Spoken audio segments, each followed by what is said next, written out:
আজকের গল্পের আসরে থাকছে এক হরিণ, এক খরগোশ এবং এক ব্যাঙের গল্প। অনেক অনেক দিন আগের কথা। এক নিমন্ত্রণে হাজির এক হরিণ, এক খরগোশ আর এক ব্যাঙ। গল্পগাছায় গড়ালো বেলা, এলো খাবার সময়। সে গায়ে এক মজার নিয়ম ছিল। ভোজসভায় হাজির নিমন্ত্রিতদের মধ্যে যে বয়স সবচেয়ে বড় তার পাতে সবার আগে খাবার দিতে হবে। এবারে গোল বাঁধলো এ আসরে সবচেয়ে বেশি বয়সী কে তা নিয়ে। আমার কি বাপু বয়সের আর গাছ পাথর আছে? আমিই হচ্ছি সবচেয়ে বুড়ো। মাথার শিং নাড়িয়ে হরিণ বললে, এ পাতা থেকেই পরিবেশন শুরু করো। কি পাগলের মতো বকছো? খরগোশ আপত্তি জানালো, আমি হচ্ছি সবার বড়, এতে সকলে জানে। আগে আমার পাতে খাবার দাও। বলে সে তার পাতা সাজিয়ে ফেললো। দাঁড়াও দাঁড়াও বাপু, 1 মিনিট। তোমরা তো দুজনেই বলছো যে তোমাদের দুজনেরই বয়স হলো সবচেয়ে বেশি। তার কোনো প্রমাণ দিতে পারো কি? প্রথমে হরিণই বলুক, তারপর খরগোশ বলবে। হরিণ বললে, ও আচ্ছা, শোনো বলছি, আমি কত বড়। ওই যে নীল আকাশের গায়ে দেখেছো কত তারা আছে? ওই তারাগুলো যখন পেরেক দিয়ে আকাশে আটকানো হচ্ছিল, তখন কোথাও অসুবিধা হলে ওরা আমার কাছে আসতো। আমি ওদের অসুবিধা মিটিয়ে দিতাম। এবারে বোঝো আমার বয়স কত। তার কথা শেষ হলে খরগোশ খুক খুক করে হেসে ফেলল। তাহলে দেখা যাচ্ছে তুমি অনেক বুড়ো।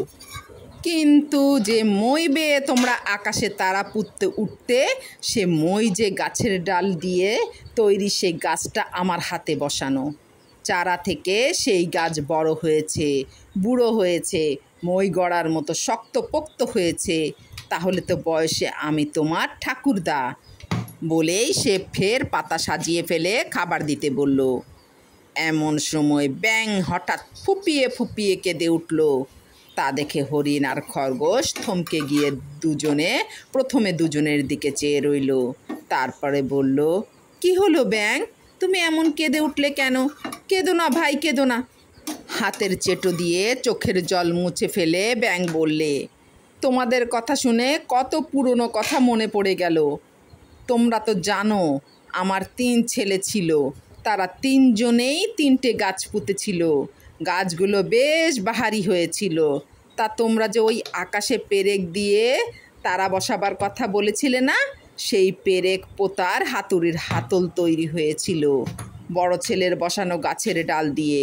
মেজো ছেলের গাছের গুঁড়ি দিয়ে লাঙল তৈরি করে তা দিয়ে ওই যে আকাশে ছায়াপথ দেখছো না, তার খাত তৈরি হয়েছে।